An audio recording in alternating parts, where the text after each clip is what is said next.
Hello guys, നമ്മളിപ്പോൾ എവിടെ പോകണമെന്നറിയോ? തിരുവനന്തപുരത്ത് പോവാ ഗായ്സ്. അപ്പം എൻ്റെ കൂടെ കിച്ചുണ്ട്, ചേച്ചി ഉണ്ട്, മൈ സിസ്റ്ററാണത്, മൈ സിസ്റ്റർ മദറിലോ മൈ ഗ്രാൻഡ് മോളല്ലേ, that is my aunty. Hello guys, ഞാൻ എവിടെ പോകണമെന്ന് അറിയോ? തിരുവനന്തപുരത്ത് പോകണം ഗൈസ്. തിരുവനന്തപുരത്ത് ഒരു പരിപാടി ഉണ്ട്. അപ്പോൾ പരിപാടിക്കായിട്ട് പോണതാണ്. പരിപാടി എന്താണെന്ന് ഞാൻ ഇതിനകത്ത് ഇടാം. അപ്പോൾ ഫുൾ വീഡിയോ കണ്ടാലേ നിങ്ങൾക്ക് ആ പരിപാടി എന്താണെന്ന് മനസ്സിലാവുള്ളൂ. ഞങ്ങളങ്ങനെ കാക്കനാട് വീട്ടിൽ നിന്ന് ഊബറൊക്കെ ബുക്ക് ചെയ്ത് എറണാകുളം സ്റ്റേഷനിൽ വന്ന് ഞങ്ങൾക്ക് വഴി അറിയാൻ പാടില്ല, എവിടെ നിൽക്കേണ്ടത്, ട്രെയിൻ കയറി നിൽക്കേണ്ടത്. പ്ലാറ്റ്ഫോം 2 ആയിരുന്നു തോന്നുന്നത്. അതിൽ ഞങ്ങൾ എന്ത് ചെയ്യുന്ന അറിയോ? 2-ലോട്ട് സ്റ്റെപ്പൊക്കെ കയറി അവിടെ നിന്ന് ക്രോസ് ചെയ്യണം. അപ്പോൾ സ്റ്റെപ്പ് കയറി മേളിലോട്ട് പോകുവാണ് ഗൈസ്. അപ്പോൾ ഞാൻ പറയാം ഞങ്ങൾക്ക് വഴി മാറിപ്പോയി എന്നൊക്കെ പറയുന്നുണ്ട്. പക്ഷെ വഴിയൊന്നും മാറിയില്ല, ഞാൻ ജസ്റ്റിന് പറയാം. പുറയിൽ നിൽക്കുന്നത് അതെൻ്റെ ഗ്രാൻഡ്മയാണ്, അമ്മാമ്മയാണ്. പിന്നെ ഇത് ചേട്ടൻ്റെ അമ്മയാണ്, അത് ചേച്ചിയും ചേട്ടനും കൊച്ചുമാണ്. പിന്നെ ചേട്ടൻ്റെ അനീത്തിയാണ്, ചേട്ടൻ്റെ വൈഫിൻ്റെ അനീത്തിയാണ് കിച്ചു. ഈ ജാക്കറ്റ് ഇട്ടേക്കണത് ചേട്ടൻ്റെ വൈഫാണ്. അപ്പോൾ എല്ലാവരും ഞാൻ പരിചയപ്പെടുത്തിയിട്ടുണ്ട്. ഇനി ഇടയ്ക്കിടയ്ക്ക് ഒരു വ്ളോഗിൽ വന്നിരുമ്പോൾ ആരാന്നൊക്കെ ചോദിക്കരുത്.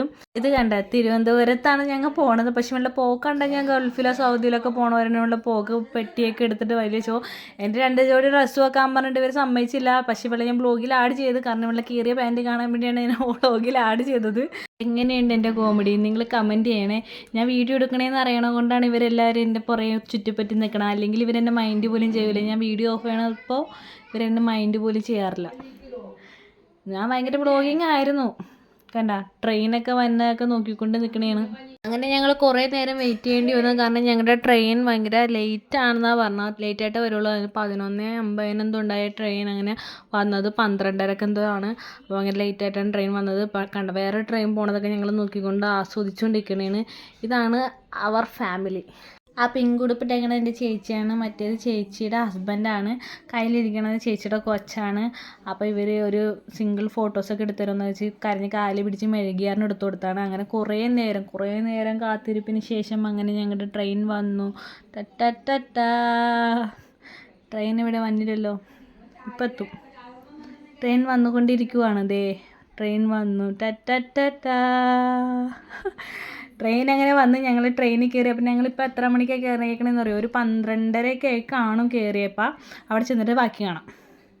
അങ്ങനെ ഞാൻ ഫസ്റ്റ് ടൈം തിരുവനന്തപുരത്ത് കാലുകുത്ത ഗൈസ്. രാവിലെ ഒരു 5 മണിയായിട്ടുണ്ടാകും ഞാൻ എത്തിയിട്ട്. ഞങ്ങളുടെയൊക്കെ മുഖത്ത് ഉറക്കക്ഷീണമുണ്ട്. അവിടെ എത്തിയതേ ഉള്ളൂ. കൊച്ചൊക്കെ കിടന്ന് ഉറങ്ങി ഭയങ്കരമായിട്ട്. അപ്പോൾ 5 മണിക്ക് എണീക്കുമ്പോൾ എനിക്ക് വിശക്കും. ഞാൻ അപ്പോഴും അവിടെ കിടന്ന് തഗ്ഗൊക്കെ അടിക്കണ്ടാവും. എൻ്റെ തഗ്ഗിനെ അവർ രാവിലെ 5 മണിക്ക് വരെ ഇരുന്ന് ചിരിക്കും. അതാണ് എൻ്റെ തഗ്ഗ്. അങ്ങനെ ഞങ്ങൾ സ്റ്റേഷനിൽ കൂടെ പുറത്തിറങ്ങാനുള്ള വഴിയൊക്കെ അന്വേഷിച്ച് ഞങ്ങൾ നടക്കുക ഗൈസ്. തിരുവനന്തപുരത്ത് എത്തിയപ്പോൾ ഹാപ്പി. ട്രെയിനിൽ നിന്ന് ഇറങ്ങിയിട്ട് എങ്ങനെയെങ്കിലും കിടന്ന് ഉറങ്ങിയാൽ മതി എന്നുള്ള രീതിയിലായിരുന്നു. ബാക്കി എല്ലാവരും ചായ കുടിച്ച്, ഞാൻ ചായ കുടിക്കില്ല. അതുകൊണ്ട് ഞാൻ ഇങ്ങനെ നിൽക്കുക, പോസ്റ്റ് അടിച്ച്. എനിക്കാണെങ്കിൽ ഉറക്കാൻ വരുന്നുണ്ട്. ഇതിൻ്റെ ബാക്കി ബ്ലോഗ് പുറകെ ഇടാം. ടാറ്റാ, ബൈ.